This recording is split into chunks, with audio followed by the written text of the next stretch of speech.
d'intervention en PNL sans objectif, pas d'intervention en PNL sans avoir vérifié l'écologie. Pour tout. Ouais. Objectif, ouais.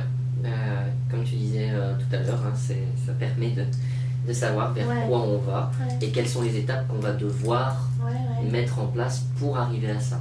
Sur l'objectif, on est perdu, il y a une confusion. On repart sur les présupposés. Ok, pour réorganiser peut-être les pensées, mais c'est ce qui nous permet effectivement de savoir dans quelle direction on va, de donner un sens, et donc ce qui fait sens fait soin. Oh, ce qui fait sens fait soin. Cadeau aussi. Purée, t'as bien fait de venir. Ce qui fait sens fait soin. Oui, peu importe le sens que tu mets derrière quelque chose, finalement, ça fait sens. Si ça fait sens pour toi, ça te fait du bien. Ouais, c'est vrai.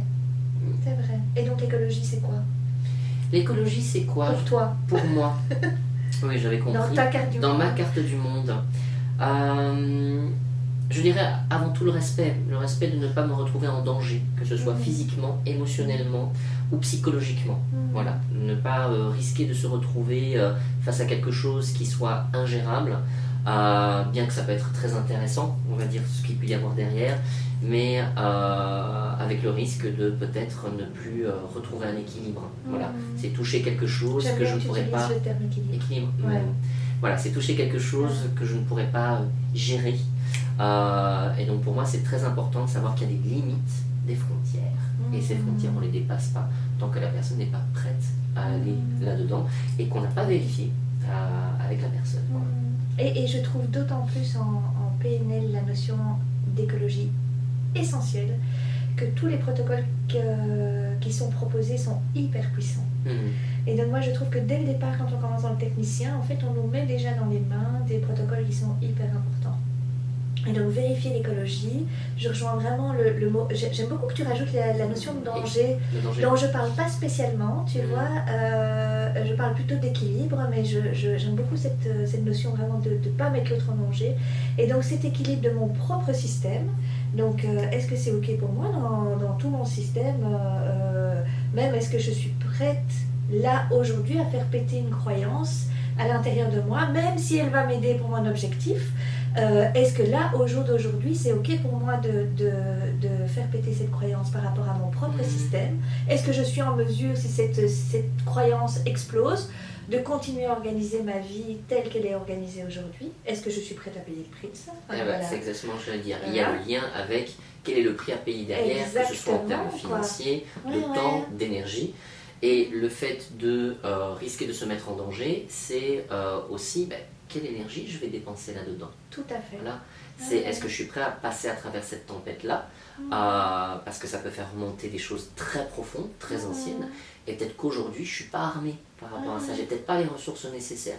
Et donc pour moi aussi l'écologie, c'est savoir où est-ce que j'en suis au niveau de mes ressources. Finalement, est-ce que j'ai tout le panier nécessaire pour pouvoir faire ça, faire face à ça. Parce qu'il y a des personnes qui se disent ok, on y va. Hein. Je ne sais pas qui. Moi non plus. Et puis après on se dit, merde, ok, super, mais j'étais pas prêt. Et qu'est-ce que je fais maintenant? Donc, avec tout ce package quoi, qui débarque. Avec tout ce package. Et donc, c'est pas forcément... voilà, on frôle parfois quelque chose qui peut être dangereux pour soi. C'est juste pouvoir se dire, voilà, c'est pas le moment, on vérifie où est-ce qu'on en est. On est toujours, comme tu disais aussi, avec l'histoire de la calibration. C'est ce que j'allais dire, hein, ça ramène cette histoire du rapport, à quel point le rapport doit être excellent. Et dans le rapport, il y a calibration, c'est d'être capable de voir chez l'autre si ça va être ok ou pas. Et quelqu'un peut nous dire, comme, je sais pas, il y a certaines personnes comme ça qui sont prêtes à aller au feu, je sais pas qui, et de toi pouvoir calibrer en tant qu'accompagnateur de, non, ça c'est pas ok en fait. Ouais, j'ai vraiment envie d'y aller. Oui, c'est... je me sens prêt là, il faut que je le dépasse le truc. Hein. Et alors, je vais quand même, il y a deux choses que j'ai envie de dire. Rajouter quelque chose par rapport à l'écologie, parce que j'ai parlé de l'écologie de son propre système, mais il y a l'écologie de son système plus bien général. Sûr, bien évidemment. Donc, des fois, changer complètement et vouloir atteindre son objectif, c'est aller changer des croyances profondes, mais qui peuvent mettre en péril son couple, par exemple. Exact. Qui peuvent mettre en péril sa vie familiale. Est-ce que je suis prête à payer ce prix-là? Est-ce que le système est prêt au jour d'aujourd'hui à pouvoir traverser ça? Donc ça c'est vraiment quelque chose dont un PNListe doit tenir compte. Tout à fait. Vraiment. Parce qu'effectivement c'est des outils qui peuvent aller très loin très vite. Donc c'est, ok, on a ça en main, ça peut aller très loin très vite, mais comment moi je vais vérifier l'écologie de tout le système pour aller aussi au rythme qui est juste en fait pour le système de la personne et pour son système de manière plus oui, parce plus que ça générale. va nous renvoyer à comment est-ce que je me réaligne par rapport à la situation. Et Tout donc à si fait. moi je change un comportement à nouveau chez moi, forcément je suis en train de renvoyer les autres à leur propre comportement. Et Donc le ils vont devoir se système, réaligner. ouais. Voilà. Le Je système change va un se comportement, donc une rééquilibrer, habitude, une façon peut-être de parler, mes comportements verbaux, non verbaux, etc. Forcément, l'autre va commencer à voir qu'il y a quelque chose qui est dissonant par rapport à ce qui a été mis en place jusqu'à présent. Est-ce que c'est ok par rapport à tout ça? Et donc, quel serait le risque ou non?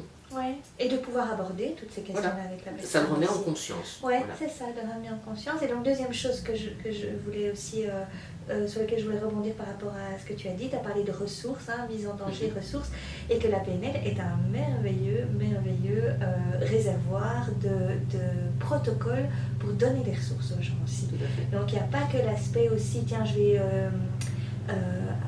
utiliser des protocoles pour pouvoir accompagner au changement. Il y a aussi vraiment toutes les ressources que je peux trouver avec des protocoles en PNL, comme l'ancrage. Et effectivement, un des présupposés, c'est de dire que nous avons toutes les ressources en nous. Et ça, on n'est pas forcément conscient de ça, effectivement. Que... Mais c'est un présupposé très important, ça, en fait, sur lequel... Fabuleux. L'idée vraiment que tu ne fais pas une intervention en PNL sans être conscient que la personne, elle a toutes les ressources en elle pour opérer les changements qu'elle désire. Tout à fait. Mais ça change la posture, en fait, en tant que PNListe, de dire ça.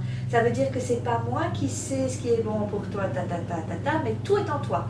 Et moi, voilà, c'est juste avec toi, je vais voir comment est-ce qu'on va aller de nouveau vers cet objectif. Et comme tu dis, si ce n'est pas toi qui sais, tu n'es pas en train de coller, encore une fois, ce que tu crois que je suis capable de faire. Alors, il est clair que peut-être j'en suis capable, mais c'est pas toi qui as la solution. Je suis ma propre solution et tu vas m'accompagner à découvrir toutes les solutions qui sont en moi, toutes les ressources que j'ai et dont je ne suis pas forcément conscient pour peut-être changer effectivement ce système ou me remettre dedans. Oui, tout à fait. Et il y a quand même, du coup, j'ai envie d'en parler, parce que tu parlais de tout le monde a les ressources en soi, et il y a un autre présupposé qui dit l'inconscient est un merveilleux réservoir de ressources. Tu vois. Et ça aussi, moi, ça m'est déjà arrivé d'avoir des stagiaires en formation qui disaient ouais, mais moi je veux pas aller toucher à l'inconscient des gens, tu vois. Mais je trouve ça beau de dire ça, tu vois. Il y a vraiment cette espèce de prudence, de mais moi je veux pas aller toucher. Et je leur explique, mais des fois, en fait, quelqu'un peut venir te voir en te disant voilà, moi je suis vraiment pas à l'aise en public, je sais pas parler en public, je voudrais apprendre à parler en public. Ok, super. Donc il est conscient du fait en tout cas qu'il ne sait pas parler en public. Et puis tu vas lui demander, mais tiens, quand vous êtes par exemple avec des amis ou dans d'autres contextes, est-ce que vous savez parler en public? Et la personne va te dire, ah mais ouais, moi quand je suis au resto avec mes potes, c'est moi qui fais rire tout le monde, Donc il n'est pas conscient, donc là il n'est pas conscient dans le contexte où il doit, justement pour lequel il vient, il n'est pas conscient qu'il a en fait cette compétence, cette ressource de savoir parler en public, vu qu'il sait le faire quand il est avec ses amis, etc. Donc toi, tu vas juste aller remettre en conscience quelque chose qu'il sait faire et qui est inconscient dans ce contexte-là. Parce qu'il a la ressource. Je ne sais pas si c'était clair ce que j'ai dit. Il a la ressource en fait. Il a la ressource dans un contexte donné, mais dans un autre contexte, il pense qu'il n'a pas cette même ressource-là. Et en fait, on va simplement faire passer d'un contexte à l'autre cette même ressource, on va la faire glisser pour lui permettre de tout d'un coup se dire ah ben non, en fait je l'ai, sauf que je ne l'utilise pas tout le temps. Maintenant, comment est-ce que je peux l'utiliser en conscience? Donc oui, on va aller titiller un petit peu ce qui se passe au niveau de l'inconscient et c'est pas forcément toujours des choses dramatiques. C'est ça, graves, que c'est pas quand on dit l'inconscient est un réservoir de ressources, ça veut pas dire que on va aller chipoter dans les méandres du cerveau de la personne. Non, c'est juste ramener à la conscience des choses qui sont pas consciemment consciente, on va dire, de nouveau pour te permettre d'atteindre l'objectif que tu as envie d'atteindre. Et que ça fait malgré tout partie d'un tout, que ce soit le conscient, l'inconscient, le subconscient, voilà, on ne peut pas en fait les séparer, c'est une mécanique qui fonctionne ensemble. En fait, il y en a pas mal des présupposés vachement bien en PNL. Il y a celui sur la cybernétique. Comment il est dit celui-là, il est génial celui-là. Le corps et l'esprit font partie d'un même système cybernétique. Donc l'idée de quand tu en bouges un, parce qu'on vient de parler du système, que quand tu en bouges un, ça bouge automatiquement l'autre, etc. D'où l'intérêt de travailler au sol et de travailler avec le corps. Tu vois, et qu'il y a un tas de choses que quand on a un mental qui fonctionne bien, de nouveau je ne sais pas de qui on parle, qu'on maîtrise tout super bien avec son mental, et ben en fait le fait de prendre une autre porte qui va être par exemple je vais utiliser mon corps pour aller ressentir les choses, etc.